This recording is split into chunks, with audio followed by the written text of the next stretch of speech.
ఓం దివ్యాత్మ స్వరూపులైన KMC channel ప్రేక్షకులకి నమస్కారము. ఇప్పుడు మనము మన క్రియాయోగ ధ్యాన సాధకుల అనుభవాలు తెలుసుకుంటున్నాము. అయ్యా బాలస్వామి గారు. అయ్యా బాలస్వామి గారు, మీరు ఎంతకాలం నుంచి క్రియాయోగ ధ్యాన సాధన చేస్తున్నారు? మీ పరిచయం చేసుకోండి. దాదాపు 6 సంవత్సరాలు అయిపోతుంది స్వామి. గతంలో ఏం చేసేవారు మీరు? గతంలో అంటే వ్యాపారం చేసే కొబ్బరి బొండలు ఇలాంటివి అమ్మేది. వ్యాపారం కాదు, ఏ రకమైన ఆధ్యాత్మిక సాధనలు చేసేవారు క్రియాయోగంలో రాకముందు? పూజలు చేసుకునే స్వామి, ఒక్కనే పూజలు చేసేది, అది చేసేది. గతంలో పూజలు చేసేవారు? పూజలు చేసేది స్వామి గతంలో. ఎన్ని గంటలు చేసేది పూజలు? పొద్దుగాల లేచేది 4కి లేచేది, 1 గంట సేపన చేసుకునేది. మళ్ళీ సాయంత్రం కొన్ని 4-5 సంవత్సరాలు చేశాను. తర్వాత సాయంత్రం మానుకున్నాను, ఒక పొద్దుటిలే చేసుకునేది 4కి లేచి. అంటే కొన్ని రోజులు ఉదయం సాయంత్రం పూజలు చేసేది, రోజులు ఉదయం ఒకటే చేసేది. అంటే 4 గంటలకు లేస్తారా రోజు? 4 గంటలకు లేచేది. అప్పుడు లేచేది? అప్పుడు లేచేది. ఇప్పుడు క్రియ చేస్తుంటే 3కి లేచి చేసుకుంటున్నాను. అప్పుడు లేచి స్నానం చేసి పూజలు చేసేదా? పూజలు చేసుకునేది చేసేది, కానీ అంత మనసు తృప్తి ఏమి ఉండకపోయేది. తర్వాత క్రియాయోగం చేయడం వల్ల మనసు కుదట పడ్డది. ఇంకా చేయాలి, సాధన చేయాలి అనేది ఒకటి అనుభూతి వచ్చింది. చాలా మనశ్శాంతి కలిగింది క్రియ చేయడం వల్ల. అంటే పూజల్లో పూర్తి తృప్తి లేకుండేనా? లేకుండే స్వామి. పూజ చేసేది కానీ మామూలుగా జీవం అంతా ఏదో చంచలమైనట్టుగా ఉండే, మనస్తత్వం చంచలమైనట్టు తిరిగినట్టు ఉండేది స్వామి. అంత తృప్తి ఉండకపోయేది. గురువు ఇప్పుడు ఊకే యాత్రలు పోతుంటారు కదా మీరు, ఈ గుడి ఆ గుడి అని. యాత్రలు తిరిగేది స్వామి. మామూలుగా లాంగ్ పోకుండా మామూలుగా తిరిగేది, యాత్రలు బాగా తిరిగేది. క్రియ చేయడం వల్ల ఆ యాత్రల మీద కూడా అంతగా లేదు. ఏమైనా సాధన చేయాలనేది బాగా ఆనందం, సాధనలోనే ఆనందం అనిపిస్తుంది. అంటే మీరు ఆ గుడి కాడ నిద్ర చేస్తాం, ఈ గుడి కాడ నిద్ర చేస్తాం అని రాత్రిపూట పోయి పడుకుంటే నిద్రలు చేయడం అంటారు పల్లెటూర్లలో. నిద్ర చేసి రావడం దేవుడి కాడ అంటారు. పోవడం, రాత్రిపూట పోవడం, పడుకోవడం, మళ్ళీ పగలు రావడం జరిగేది. అంటే ఇట్లా గుళ్ళు తిరుగుతుంటారు. మామూలు అంటే దేవాలయాలు తిరిగేవారు కదా మీరు, మరి ఇప్పుడు తిరగాలనిపిస్తలేదా? అవి లేవు గురుదేవ్. తిరగాలని ఏమైనా సాధన చేసుకోవాలి. పూజలు కూడా చాలా తగ్గిపోయాయి గురుదేవ్. ఏదో ధ్యానం అయిపోయినాక కొంచెంసేపు చేయడం, ఇంకా వెళ్ళిపోవడం జరుగుతుంది. పూజల మీద ఇంకా ఫస్ట్లో ఉన్నంత లేదు, ఏమైనా ధ్యానం మీదకి ఎక్కువ వచ్చేసింది మనసు. ఇప్పుడు ధ్యానం చేయడం వల్ల మనసు ఎంతో కుదటంగా చేస్తున్నారు. కానీ ధ్యానం అయిపోయినాక కొద్దిసేపట్లో పూజ మానుకోదన్నట్టుగా ఏదో చేస్తున్నాను, కానీ అప్పటంత లేదు. ఇప్పుడు ధ్యానంలోనే ఎక్కువ తృప్తి చెందుతుందా? ధ్యానం వల్ల బాగా తృప్తిగా ఉంది ఇప్పుడు. అంటే ధ్యానంలోకి రాకముందు మీ శరీర ఆరోగ్య స్థితి ఎట్లా ఉన్నది, ఇప్పుడు ధ్యానంలోకి వచ్చినాక ఎట్లా ఉంది? మనసు బుగులు లేచి అంతా ఏమి ఒక మనుషులతో మాట్లాడటానికి అది లేకపోతుంది స్వామి. ఇప్పుడు ఈ క్రియాయోగంలో రాకముందు పూజ చేసుకునేటప్పుడు మనసు కుదరడం లేకుండే బుగులు లేచేది. నాకు తలకాయ ప్రాబ్లం ఉన్నది. ఏం ప్రాబ్లమ్? అది ఏందో స్వామి నాకు కూడా తెలియదు. అది యాక్సిడెంట్ అయిందా? ఏం లేదు, దాని అంతటికి అదే ఆటోమేటిక్ వచ్చి అది మైండ్లో ఒకసారి అయితే ఆటోమేటిక్ తగ్గిపోతుంది. వయసు ఎంత ఇప్పుడు? నా వయసు 55 ఉండొచ్చు అనుకుంటా. 55 ఉంది, 60 దాకా ఉన్నట్టుంది. 55 ఉండొచ్చు. డేట్ ఆఫ్ బర్త్ రాయలే కదా? లేదు, ఏం డేట్. సరే, అయితే ఇక్కడ మరి ఆ తలలో సహజంగా చిన్నప్పటి నుంచా మధ్యలో సమస్య? మధ్యలో వచ్చింది. ఏ వయసులో వచ్చింది? మధ్యలో పెళ్ళి అయిన సంవత్సరం కానుంటే స్టార్ట్ అయింది. 20 ఏటనా 15 ఏటనా? 20 సంవత్సరాలు ఉంటుంది. అప్పటి నుండి స్టార్ట్ అయింది. 20 సంవత్సరాల వయసులో మీకు తలలో ఏమనిపించేది? తలలో అది వచ్చి బుగులు లేచి మనుషులతో మాట్లాడు, ఏదో చెట్ల మీద లేచిపోయినట్టు, రకరకాలుగా అసలు వెళ్ళిపోయినట్టు అనిపించేది. అట్లా ఎన్ని ప్రయత్నాలు చేసినా తగ్గలే. కొన్ని రోజులు టాబ్లెట్లు వాడినా మామూలుగా తగ్గినట్టు అయితే మళ్ళీ యథాస్థితిగా అయ్యేది. మీరు వచ్చిన కొత్తలో కూడా మమ్మల్ని కలిసినప్పుడు కూడా చంచలంగా మాట్లాడేవాళ్ళు, సరిగా నిలబడకపోతుండ్రి, సరిగా పరిగెత్తాలన్నట్టే ఉంటుండే. ఎంతో రావాలనుకుంటారు. 5 నిమిషాలు ఉండే వరకు ఇంకా దర్శనం అయింది కదా, వెళ్దామనే చంచల స్థితి మీలో కనిపించేది. ఫస్ట్లో అంత చేయకపోతుంది. ఫస్ట్ కూడా అవ్వలేదు. ఒక రోజు వచ్చి గురువు గారిని కలిస్తే గురువుగారు చెప్పాడు, పున్నన్న రాని మీరు అని చెప్పారు. ఆ రోజు వచ్చిన అంత మనసు ఎందుకో అది కాలే. తర్వాత వచ్చినప్పుడు నా పన్ను ధ్యానం మెల్లమెల్ల కుదురుకొచ్చింది. అప్పటి నుంచి 2-3 గంటల వరకు కూర్చుంటుంది. 3 గంటల వరకు కంటిన్యూగా కూర్చుంటాను. ఉదయం ఎన్ని గంటలకు లేచి 3 గంటల నుంచి 6 వరకు కూర్చుంటాను. 3 నుంచి 6 వరకు కూర్చుంటున్నాను. 3 గంటలు 3 గంటలు ఒకే ఆసనంలో. సాయంత్రం ఒక 2 గంటలు కూర్చు. సాయంత్రం 2 గంటలు 2 గంటలు 5 గంటలు సాధన. అంటే మీరు కొబ్బరి బొండాల షాపా మీది? కొబ్బరి బొండాల షాపు అంటే ఆ కొబ్బరి రోడ్డు పక్కన ఉంటుంది. రోడ్ పక్కన హాస్పిటల్ పక్కన. సరే, కల్వకుర్తి. మరి ఆ చిన్న షాపు నడుపుకుంటూ మీరు రోజుకు 5 గంటలు క్రియాయోగ ధ్యానం చేస్తున్నారు. రోజు చేస్తున్నారు. చాలా మంది ఏమనుకుంటారు అంటే మాకు సంసారం ఉంది, పిల్లలు చదువుతున్నారు, ఫ్యామిలీ ఉంది, అన్ని వదిలి కండ్లు మూసుకొని ధ్యానం చేస్తే మా సంసారం ఎట్లా సాగుతుంది అంటారు చాలా మంది. లేకపోతే మాకు టైం లేదయా, బిజీ పనులు ఆగిపోతాయని కొంతమంది అంటారు. బాగా డబ్బున్న వాళ్ళకైతే డబ్బులు ఉంటాయి, కూర్చొని కళ్ళు మూసుకొని చేయొచ్చు, మేము రెక్కాడితే డొక్క ఆడుతుంది, అంటే కష్టం చేసుకుంటేనే మా ఇల్లు గడుస్తుంది అని కొందరు అంటారు. అంటే అన్ని పనులు చేసుకుంటూ క్రియాయోగము మీరు చేస్తున్నారు కదా, దీని వల్ల మీ పనులు ఏమన్నా ఆగిపోతున్నాయా? పనులు ఇంకా మంచి ఉత్సాహంగా ఉంది. ఉత్సాహంగా చేస్తున్నా. 5 గంటలు మీకు టైం వేస్ట్ ఏం కదా? టైం వేస్ట్ ఏం లేదు. 5 గంటలు పని చేసుకుంటే ఎక్కువ డబ్బులు వస్తాయి కదా. ఇంకా అట్లా ఏం లేదు, పని చేసుకుంటూ ఉడికి చేసుకోవచ్చు, అలవాటు చేసుకుంటే మనకు అది అవుతుంది. ఇప్పుడు అయినా మీరు డ్యూటీ మానుకొని చేస్తలేరు కదా? లేదు, నా పని చేసుకుంటూ ఇది చేస్తున్నాను. ఉదయం 3 నుంచి 6 లోపల మీకు డ్యూటీ ఉండదు కదా? ఉంటదా? అప్పుడు ఉదయం అంటే నైట్ పూట ఎట్లా అప్పుడు సోమరిపోతలేదు. ఇప్పుడు ఇంకా మనసు అనేది కొంచెం తృప్తిగా అవుతుంది 3కి లేవడం వల్ల. అయితే ఇప్పుడు 3 నుంచి 6 వరకు మీకు ఏం పనులు ఉండవు. అప్పుడు ఏం పనులు. తర్వాత సాయంత్రం 6 నుంచి 9 వరకు ఏం పనులు ఏముండవు. అప్పుడు ఆ టైంలో చేసుకోవచ్చు. అంటే మన వీలు బట్టి మనకి ఎప్పుడెప్పుడు పని లేనప్పుడు అప్పుడు చేసుకోవచ్చు. ఇప్పుడు దీని వలన మీకు ఏమి టైం వేస్ట్ కాదు. టైం వేస్ట్ లేదు. అంటే ధ్యానంలో లేనప్పుడు నాడీ శుద్ధి లేక సోమరితనము, బద్ధకము ఉంటది కదా. ఇప్పుడు ఇక్కడ మీరు ఈ సాధన చేయడం వలన శరీరంలో శక్తి పెరిగి ఉత్సాహంగా చేస్తున్నామని మీ మాటలనే చెప్తున్నారు. అంతే కదా? ఏమో ఎక్కువసేపు పండుకొని సోమరితనం వస్తుండే, మన శక్తి లేకుంటుండే కదా. ఆహారం కూడా చాలా తగ్గా. అప్పుడు బాగా తిన్నాను 3 పూటలు. ఇప్పుడు 4 సంవత్సరాలే ఒక పూట తింటారు, ఆడికి ఇంకా టైట్ అయిపోతుంది. ఉల్లిపాయ తింటారా? ఉల్లిపాయ కదా 15 సంవత్సరాల కింద వదిలేసారు. ఇట్లా సమస్యలు వస్తాయి కదా ఉల్లిపాయ అంటుంటారు. మామూలుగా ఇంకా నా కాడి కూడా సపరేట్ చేస్తారు, లేకుంటే ఏదో ఆ రోజు చేసుకుంటారు. అంతే కదా? ఇంకేం వేరు కావాలంటే మీరు చేసుకుంటారు. ఇంకా అంత ఏరుకుండా ఇంకా అందుకు వాళ్ళకు కూడా అదే అలవాటు. ఓపిక పెరుగుతుంది కదా, చెప్పినట్టేనండి అని గొడవలు ఉండవు కదా. ఏముండదు, ఓపిక ఉంటది, ఎవరేమన్నా పట్టించుకోము. అయితే ఇంకొకటి, మరి ఒక్క పూట తిన్నప్పుడు మీ శక్తి సరిపోతుందా పనులు చేసుకోవడం? అప్పుడు 3 పూటలు శరీరం బరువు అయ్యి ఏదో శరీరం అంతా బతుకంగా ఉండేది. ఇప్పుడు ఆ తేలికే ఉండి ఆనందంగా అనిపిస్తుంది ఒక పూట తినడం వల్ల. సాధన కూడా మంచిగా కుదురుతుంది. ఓకే. అయితే ఇప్పుడు ఆరోగ్యపరంగా ఇప్పుడు మీరు ఏదో తల అంతా బరువు ఉండి ఇదంతా చంచలం ఉండేది అని 20 సంవత్సరాలు 20 ఏటనే మాకు మీకు సమస్య ఉన్నది కదా, మరి ఆ సమస్య ఉందా ఇప్పుడు కూడా? ఆ సమస్య సాధన చేయడం వల్ల వెళ్ళిపోతుంది. కాకపోతే సాధన తగ్గిస్తే మళ్ళీ అయ్యేటట్టు అనిపిస్తుంది.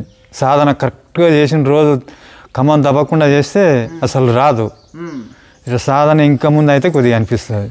సాధన మీరు నిలిపివేస్తే అవుతుంది, లైట్ గా ఉంటుంది. సాధన ఎప్పుడైతే బాగా చేస్తే మీరు మంచిగా చేస్తున్నప్పుడు అది దరిదాపులో లేదు. కుంభకం ఎక్కువ చేయడం వల్ల కూడా కొద్దిగా ఫలితం అనిపిస్తుంది. మరి ఎక్కువ కుంభకం చేస్తే మళ్ళీ ఎక్కువ అవుతుంది. కుంభకాన్ని ఒక మిడిల్ సైజులో చేసినప్పుడు మీకు ఫలితం ఉంటుంది, మనసు నిశ్చలంగా ఉంటుంది. మళ్ళీ అతిగా చేస్తాం కూడా కొద్దిగా ఇబ్బంది కలుగుతుంది. ఎక్కువ ఏదైనా ఇప్పుడు తినేటంతనే తినాలి. ఎక్కువ ఫుల్ మీల్స్ పొట్టలో పట్టనంత తింటే ఎఫెక్టే కదా. కానీ యుక్తాహార విహారస్య యుక్త చేష్టస్సు కర్మసు అని యుక్త స్వప్నావబోధస్య యోగోబోధుక గీతలో చెప్పిండు. మితంగా చేయాలి. సాధన నేర్చుకున్న కొత్తలో కూడా నేను ఒక్క రోజులనే రుచి అవుతానని కూర్చొని ఉల్టా పల్టా చేయొద్దు కదా. శాస్త్రీయంగా దానికి ఒక పద్ధతి మీద ఇప్పుడు మీరు మితంగా ఒక పూట భోజనం తింటున్నారు, మితమైన భోజనం, మితమైన సాధన, మితమైన కుంభకం, అంతేనా? మితి తప్పితే గతి తప్పుతుంది. అంటే మీరు ఒక శాస్త్రీయంగా మితంగా అన్నిట్లలో మితంగా చేసినప్పుడు మీకు కరెక్ట్ ఫలితం ఉంటుంది. ఫస్ట్లో సాధన చేస్తుంటే మనసు కూడా కట్టి ఆడుతుండే, ఈ జన్మకు అవుతుందా కాదా, సాధన చేస్తే ఏం ఫలితం ఉంది అది ఊరికి అనుకునేవాడిని. తర్వాత సాధన చేయడం వల్ల ఇది ఎప్పుడో గురుదేవుల దయ వల్ల ఇది ఏదో ఒక రోజు అయితే మనకు ఫలిస్తాంలే అనేది ఒక ధైర్యం వచ్చింది. అదే గురువే వచ్చి మతిలో చెప్పినట్టు అనిపిస్తుంది. నీకెందుకు నేను ఉన్నాను కదా, ఎందుకు ఆందోళన పడుతున్నావు అన్నట్టుగా అప్పుడప్పుడు చెప్పినట్టు అనిపిస్తుంది కూడా. మీరు ఎప్పుడైతే సాధన చేస్తున్నప్పుడు మీ కూటస్థ చైతన్యమే గురువు, అదే ముందుకు నడిపిస్తుంది. సాధనే గురువు, సాధనే ముందుకు నడిపిస్తుంది. సాధన వలన సందేహాలు దొరుకుతాయి, సాధన వల్ల మనకు అన్ని లభిస్తాయి కదా, ధైర్యం వస్తుంది, విశ్వాసం వస్తుంది, అన్ని వస్తాయి. కనుక మీరు సాధన చేస్తున్నప్పుడు మీకు ఒక లోపల నుంచి ఇన్నర్ లోపల నుంచి ఒక రకమైన మీకు సలహాలు వస్తుంటాయి. సాధన చేసి నువ్వు తరిస్తావు, సాధన చేసి ఎందుకు తరించవు అని లోపల నుంచి మీకు ఒక ధైర్యం వస్తుంటది. ఏదైనా నేను చూసుకుంటాను, నీకెందుకు. అంటే భగవద్గీతలో కూడా కృష్ణ పరమాత్మ అన్నారు కదా, మావేక శరణం రజ, సంపూర్ణ శరణాగతితో ఎవరైతే భగవంతుని శరణు వేడి నిరంతర దైవ ధ్యానంలో గడిపే వాళ్ళ యోగక్షేమాలు ఆయన్నే చూసుకుంటున్నాడు కదా. కనుక ఒక నమ్మకం విశ్వాసం కలుగుతుంది, భగవంతుడు ఉన్నాడు, గురువు ఉన్నాడు, సాధన ముందుకు తీసుకెళ్తుంది. పూజలు చేసినప్పుడు అంతగా నమ్మకం లేకుండే ఏదో మామూలుగా చేయాలనేది చేసేది.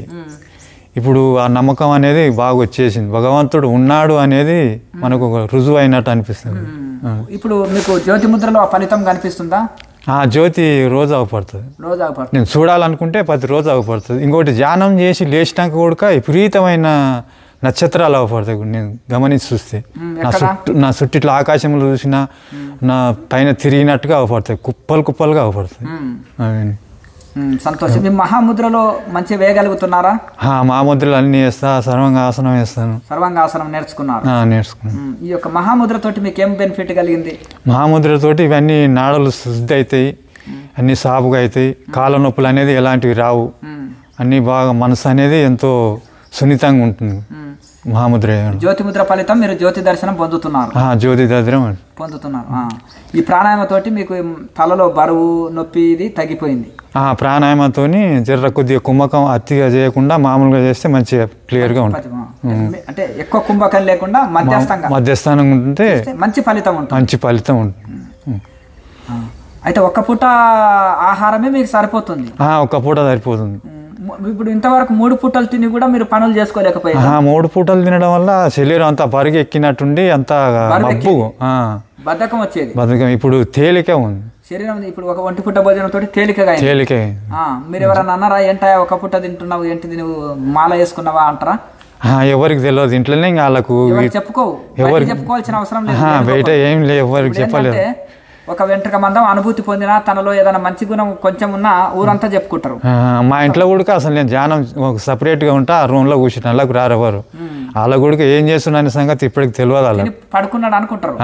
ఉదయం సాయంత్రం 2 పూటలు మీ రూమ్లో మీరు చేసుకుంటారు, మీ గదిలో మీరు చేసుకుంటారు. అదే పూజ చేసుకుంటాను, ధ్యానం చేసుకుంటాను, పూజ చేస్తాను. ఎవరన్నా అడిగితే ఆయన పూజ చేసుకుంటానని చెప్తాను. వాళ్ళకి తెలియదు అని పూజ చేసుకుంటున్నాను, పూజ చేసుకుంటాను. వాళ్ళందరూ అంతే చెప్పుకుంటారు. మంచిది. ఎవరికి తెలియనక్కర్లేదు, దైవానికి తెలిస్తే చాలు, మన ఆత్మకి తెలిస్తే చాలు. బయట చెప్పాలని కూడా మనస్తత్వం అనిపించదు. గురువుకు నేను నమ్ముకున్న దైవానికి తెలిస్తే చాలు అని ఆనందంతో ఉంటాను. మంచిది. అట్లా నిడారంబరంగా ఉండాలి, నిగర్విగా ఉండాలి. అలాగే సాధకుడు ఆడంబరాల్లోకి వెళ్ళొద్దు, సాదాసీదాగా ఉండాలి, దైవంతో కనెక్షన్ పెట్టుకోవాలి. బయట అన్ని పనులు చేసుకుంటూ కూడా దేంతో సంబంధం లేకుండా ఉండాలి. సంతోషం. మీరు ఆరోగ్య లాభం పొందారు, మనశ్శాంతి పొందారు, కూటస్థ చైతన్యం అనుభవం పొందారు. ఇంకా పూజల కంటే ధ్యానంలోనే మీకు ఎక్కువ తృప్తి ఉంది. ఇప్పుడు ధ్యానం చేసుకుంటే ఎంతో ఆనందంగా ఉంది. పూజలు చేయడం వల్ల కొద్దిగా అనిపిస్తుంది ఇది టైం వేస్ట్ కదా, భగవంతుడు అందులో చూసినందుకు మనలోనే చూసుకుంటే అయిపోతుంది కదా, లోపల బయట ఎత్తికేదానికన్నా మనలోనే ఉన్నాడు కదా, పూజలు ఎందుకులే అన్నట్టుగా మనసు అప్పుడప్పుడు అనిపిస్తుంది. ఎందుకు కూటస్థ చైతన్యాన్ని దర్శిస్తున్నారు కదా ఇక్కడ ఎప్పుడైతే దర్శించినో అప్పటి నుంచి ఇంకా మనలో చూసుకున్నాక బయట ఎందుకు ఎత్తుకాలి అనేది ఒకటి లోపల తృప్తి లభిస్తుంది, లోపలనే అనిపిస్తుంది. వెన్న చేత బట్టి వివరంబు తెలక నేతి కోసం వెతుకు నీతిమాలి అంటాడు వేమన యోగి. వెన్న ఉంది కరిగిస్తే నెయ్యి అవుతుంది. మనలో ఉండే తనులో తత్వం ఉంది, మనము సాధన చేస్తే దైవానుభూతి కలుగుతుంది. మనము కొత్తలో బయట వెతుకుతాం, లోపల దైవానుభూతి పొందిన తర్వాత బయట వెతికేది మానుకుంటాం. అదొకటి తత్వం అనేది వస్తుంది. మనం మీరేం చదువుకున్నారు బాలస్వామి గారు? నేను చదవలేదు స్వామి, ఏమి చదువు అనేది రాదు. అంటే సంతకం అన్నా నేర్చుకున్నారా, వేలుముద్రనైనా? మామూలుగా సంతకం పెడతాను. నేర్చుకున్నావు? నేర్చుకున్నా. ఈ మధ్యలో చదువు రాని వాళ్ళు ఏం చేశారంటే రాత్రి బడికి వెళ్ళి సంతకం నేర్చుకున్నారు కొంతమంది, లేదంటే పక్కన నేర్పించుకున్నారు, ఎందుకంటే బాగుండదని. మొత్తం మీద చదువు అయితే రాదు, చదువు రాదు. అయినా మరి చదువు రాకున్నా కానీ దీనికి యోగానికి ఏమైనా చదువు కావాలన్నా? చదువు దీనికి అసలు చదువుతో సంబంధం లేదనిపిస్తుంది మనకి. ఏదంటే గురువు అనుగ్రహం ఉంటే చాలు అన్నట్టుగా ఉంటుంది. చదువుతో అసలు సంబంధం లేదు. ఇప్పుడు గురువు ఎంత అనుగ్రహం ఉండి ఎంత ప్రేమ చూపినా, ఇప్పుడు తండ్రి ఎన్ని ఫీజులు కట్టి ఎంత ప్రేమ చూపెట్టినా పిల్లలు చదవాలే కదా. అదే గురువు వాత్సల్యంతో అందరినీ సమంగా చూస్తాడు, ఆశీర్వదిస్తాడు, సాధన నేర్పుతాడు. ఒక వారం 10 రోజులు ఆశ్రమంలో అవకాశం ఇచ్చి అన్ని వసతులు ఏర్పాటు చేసి సాధన చేసుకోవడానికి కూడా ఇస్తాడు. 6 నెలలు ఉన్న గురువు గారు ఇక్కడ మీకు అన్ని వసతులు ఇస్తాడు ధ్యానం చేసుకోనికి. మరి ఓపిక మీద చేసుకోవాలి కదా. కనుక అప్పుడు చేసినప్పుడే ఫలితం వస్తుంది. కనుక మీరు కూడా ఆ యొక్క గురువు అనుగ్రహాన్ని, గురువు ఆశీర్వాదాన్ని, గురువు ఉపదేశాన్ని సద్వినియోగం చేసుకుంటున్నాం. అట్లా అందరూ అట్లా చేసుకోవాలి. ఇప్పుడు కబీర్ దాసు, అలాగే రత్నాకరుడు, ఇంకా గొప్ప గొప్ప పూర్వకాలంలో ఋషులకు చదువు రాకున్నా గురువు చెప్పినట్టు సాధన చేసి తరించారు కదా. కనుక ఇక్కడ మన దాంట్లో కూడా పెద్ద చదువులు చదువుకున్న ఇంజనీర్లు, డాక్టర్లు, యాక్టర్లు అందరు ఉన్నారు. నేతలు, మంచి విద్యావంతులు ఉన్నారు, విద్య లేని వాళ్ళు ఉన్నారు, చదువు లేని వాళ్ళు కూడా ఉన్నారు. అంటే సాధన అనుభూతులు అందరూ సమానం కదా. సాధన అందరికీ సమానం, చదివిన వారికి చదవని వారికి అందరికీ సమానం. నియమానుసారంగా సాధన ఎవరు చేస్తారో, ఎవరు ఔషధం తింటారో వాళ్ళ రోగం పోతుంది, ఎవరు సాధన చేస్తారో ముక్తాత్ములు అవుతారు. కనుక సాధన ఫలితాలు కరెక్ట్ సాధన చేస్తే ఫలితం సేమ్ అందరికి సేమ్ వస్తుంది. ఎవరు చదివినా డాక్టర్, ఇంజనీర్ అవుతారు సంకల్పం పెట్టుకొని దానికి సంబంధించిన కోర్సు చేస్తే. ఎవరు చదివినా కరెక్ట్ మనం అనుకున్న చోటుకు చేరుతుంది. కనుక ఇక్కడ ఇప్పుడు మీరు లోపలనే అన్ని తృప్తి, లోపలనే ఒక తృప్తి అనేది మనకు దొరికిపోతుంది. అన్ని తీర్థయాత్రలు లోపలే ఉన్నాయి, అంతా సర్వం లోపలే ఉంది, దేవుడు లోపలే ఉన్నాడు అనే అనుభూతి కలిగింది. ఎప్పుడైతే కూటస్థ చైతన్యాన్ని మీరు అనుభూతి పొందారో, ఆత్మసూర్యుడు జ్యోతిర్లింగము ఆత్మసూర్యుడిని దర్శనం చేసుకుంటున్నారు కదా, ఆ సూర్యనారాయణుడు ఆయన్నే. మరి ఆయన దర్శనం చేసుకున్నప్పుడు తృప్తి చెంది ఇంకెక్కడ వెళ్ళాలని లేదు. ఎక్కడ లేదు. ఫస్ట్ లో ఎక్కడెక్కడో మరిగెత్తేది మనసు, కానీ ఇప్పుడు మనం ఉన్న చోటనే భగవంతుని చూస్తున్నాం, ఎందుకు లే అన్నట్టుగా. చాలా మంది ఉంటారు ఇంటి నిండా డబ్బులే, ఒంటి నిండా జబ్బులే. అలాగే సకల సంపదలు ఉంటాయి, హెలికాప్టర్లు ఉంటాయి, కంపెనీలు ఉంటాయి, డబ్బులు ఉంటాయి, అనేకమైన భోగ విలాసమైన వస్తువులు ఉంటాయి, అనేక ఎంజాయ్ చేస్తారు లైఫ్ లో. మధుమాంసాలు తీసుకుంటారు, ఎంజాయ్ చేస్తారు. మీరు ఉప్పు లేదు, ఉప్పు కారం తక్కువ కదా, చాలా తక్కువ, ఉప్పు కారం తక్కువ, ఉప్పు కారం తక్కువ వండి లేనట్టు వాడతారు. ఉల్లిపాయ లేదు, వెల్లిపాయ లేదు. బయట రోడ్డు మీద భోజనం తింటారా? రోడ్డు మీద తినరు కదా. మరి అదే బయట హోటల్స్ లో గానీ రోడ్ల మీద తినరు, ఇంట్లోనే తినాలి. ఇంట్లో మీ ఆవిడ వండి పెట్టిందే తినాలి ఒక పూట భోజనం. మరి ఆ ఒక్క పూట భోజనం తోటి మీరు సాదా భోజనం తోటి, ఒక పూట భోజనం తోటి తృప్తి చెందుతున్నారు. అలాగే ఒక సాధువులాగా జీవితం గడుపుతున్నారు, ధ్యాన జీవితం గడుపుతున్నారు. 5 గంటలు రోజుకు ధ్యానం చేసుకుంటున్నారు. ఏమి మాల చేసినా నేను స్వామిని అని ఏం చెప్పుకుంటలేరు. బయట లేకుండా నాకు లోపల ఒక సన్యాసి నేనే తీసుకున్నట్టు ఒక తృప్తిగా ఉంది. ఆత్మ సన్యాసిగా నేనే అనుకుంటున్నారు మీ మనసులో, నా మనసులో లేదు. బయట ఎవరు కనపడకుండా సార్ నా లోపల ఉంది కదా సన్యాసి అనేది. సన్యాసి లాగా జీవిస్తే అంటే సన్యాసి లాగా మీరు లోపల జీవిస్తున్నాం స్వామి మీరు. అంటే మరి చాలా కాలము, మరి కొంతకాలం మీరు బ్రహ్మచర్యం కూడా పాటించారు కదా, ఇంట్లో సమస్య రాలేదా? అసలు ఆ సమస్య అనేది లేదు. ఒప్పించుకున్నారా ఇంట్లో? అలాంటిది అసలు మైండ్ లో కూడా రాలేదు. ఒప్పించుకున్నారా? ఫస్ట్ లో ఒక 2-3 నెలలు కొద్దిగా అన్నా కానీ తర్వాత మర్చిపోయేది. చాలా అసలు బ్రహ్మచర్యం పాటించడం ఆనందం. సంవత్సరాలు పాటించారు? ఒక 8 సంవత్సరాల వరకు ఉన్నాను సార్. 8 సంవత్సరాల వరకు పాటించారు. కాకపోతే పాటించాను కానీ మధ్యలో ఏదో స్వప్నం రూపంలో అయితే అది దాంతో సంబంధం లేదు, మన ప్రమేయం లేకుండా జరిగింది ఇది లేదు. కానీ ఇప్పుడు మీరు గృహస్థాశ్రమంలో ఉండి 8 సంవత్సరాలు బ్రహ్మచర్యం పాటించారంటే చాలా గొప్ప విషయం. ఎందుకంటే ఇప్పుడు ఈ విధంగా ఇంట్లో సహకరించాలి. అది మళ్ళా ఇంటి వాళ్ళు దానికి బాగా సహకరించారు. ఇప్పుడు గృహస్థ ఆశ్రమం ఉంది, గృహస్థ ధర్మాలు పాటించాలి తప్పలేదు. అంటే మీరు 5 గంటలు డ్యూటీ సాధన చేసుకుంటూ మీ డ్యూటీ మీరు చేస్తున్నారు. అంటే డ్యూటీ చేయడానికి సాధన అడ్డు కాదు, సంసారానికి అడ్డు కాదు, దేనికి అడ్డు కాదు. ఒక సాధన చేస్తే అన్ని వస్తాయి. సాధన చేయడం వల్ల మన ఆహారం ఎట్లా రోజు తింటున్నాం ఇది కూడా అలాగని మనం అలవాటు చేసుకుంటే ఇబ్బంది కాదు స్వామి. రోజు అన్నం తిన్నట్టుగా సాధన చేయాలి. సాధన చేసుకుంటాం. ఒక రోజు కూడా అన్నం వదిలిపెట్టాం కదా, మరి సాధన ఎందుకు? సాధన చేస్తుంటే ఆటోమేటిక్ మనకు మనసుకు చేస్తుంటది. దినచర్య లాగా రోజు లేవడము, బాత్రూమ్కి వెళ్ళడము, మళ్ళీ వచ్చి స్నానం చేయడము, తినడము, ఇవన్నీ దినచర్య కదా, ఒక భాగం అయిపోయింది. ఒక భాగం అయిపోతుంటది. రోజు డ్యూటీకి వెళ్ళడం కూడా దినచర్యనే కదా, డ్యూటీ లాగానే ఇది కూడా మనం చేసుకుంటే అభ్యాసం అయిపోతుంటుంది. 5 గంటల డ్యూటీ, 8 గంటల డ్యూటీ. 8 గంటల డ్యూటీ భోజనం కోసము, సంసారాన్ని బతికించుట కోసం, పోషించుట కోసం 8 గంటల డ్యూటీ. ఆ కొబ్బరి బొండల షాప్ చూసుకుంటారు. 5 గంటల డ్యూటీ మీ మోక్షం కోసం, మీ ఆరోగ్యం కోసము, మీరు దైవ కృప కోసము మీకోసం మీరు చేసుకుంటున్నారు. ఇంకా మిగతా సమయంలో ఇంకా విశ్రాంతికి, ఇంకా ఇంట్లో పనులు ఇవి చూసుకుంటారు. కనుక చాలా సంతోషం. మరి అందరూ కూడా చేయొచ్చా ఇట్లే? ప్రతి ఒక్కరు పిల్లల కంటే ముసలి వరకు చేయొచ్చు స్వామి. క్రియ చేయడం వల్ల అందరికీ ఆనందం, ఎంతో తృప్తి చెందుతారు చేయడం వల్ల. చదువురాని వాళ్ళు చేయొచ్చు, చదువురాని వాళ్ళు, ఏలుముద్ర వేసేవాళ్ళు, వ్యవసాయం చేసే వాళ్ళు అందరూ చేయొచ్చు స్వామి. ఇది చాలా సులభమైంది. గురువు గారు మనకు అరటి పండు వచ్చి చేతులు పెట్టినట్టుగా అంత సులభంగా చెప్తాడు. క్రియాయోగం అందరూ చేయవచ్చు, అందరూ సమ ఫలితం పొందుతారు. అందరు ఫలితం ఒకటే ఫలితం పొందుతారు. మంచిది. అందరూ ఇక్కడ ఉచితంగా క్రియాయోగ దీక్షలు, ఉపదేశాలు తీసుకోవచ్చు. ఇంటి దగ్గర మీ పనులు చేసుకుంటూ, మీ వృత్తులు చేసుకుంటూ సాధన చేసి తరించండి. అవకాశం ఉంటే ఆశ్రమంలో కూడా కొంతకాలం సాధన చేసుకునే సకల వసతులు ఉచితంగా ఆశ్రమం కల్పిస్తుంది. కనుక అందరూ క్రియాయోగ ధ్యానం చేయండి, తరించండి. లోకా సమస్త సుఖినో భవంతు. బ్రహ్మజ్ఞాన భారతే మన లక్ష్యము. చదువుకున్న వాళ్ళు, చదువురాని వాళ్ళు, పండితులు, పామరులు అని భేదం లేకుండా ప్రతి ఒక్కరు కూడా సాధన చేసి బ్రహ్మజ్ఞానం పొందాలి. బ్రహ్మజ్ఞాన భారతే మన లక్ష్యము. హిమాలయం నుంచి ఇంటింటికి ధ్యానము, ఇంటింటికి క్రియాయోగము. హిమాలయంలో ఉండే క్రియాయోగం, ఇంటింటికి క్రియాయోగ ధ్యానము. బ్రహ్మజ్ఞాన భారత్ మన లక్ష్యం. లోకా సమస్త సుఖినో భవంతు. ఓం.